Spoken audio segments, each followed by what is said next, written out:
اگه میخواید صدای با کیفیت تری داخل موزیک و گیم داشته باشید این تنظیمات رو انجام بدید. داخل ستینگ میریم قسمت ساند اند وایبریشن، اسکرول میکنیم پایین، ساند افکت رو انتخاب میکنیم، پریست رو روی ویدیو یا وایس میذاریم. اگه روی وایس بذارید حجم صدا بیشتر میشه، روی ویدیو کیفیت صدا بهتره. ادجاست ساند رو انتخاب میکنید، یه آهنگی پلی کنید و تست کنید ببینید کدومش با هندز فری یا هدفون شما سازگارتره. برمیگردیم عقب، ایکولایزر رو انتخاب میکنیم، بالا سمت راست میتونید تنظیمات رو سیو کنید. برای گوشی‌هایی که 7 تا ایکولایزر دارن این تنظیمات رو بزنن و اینم برای گوشی‌هایی که 10 تا ایکولایزر دارن.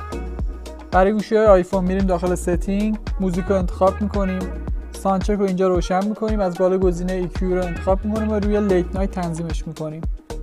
برمیگردیم دوباره داخل ستینگ، این بار ساند اند هپتیکس رو انتخاب میکنیم، هدفون سیفتی رو میزنیم، اینجا گزینه ریدیوس لات ساند رو روشن میکنیم و روی 90 دسیبل تنظیمش میکنیم.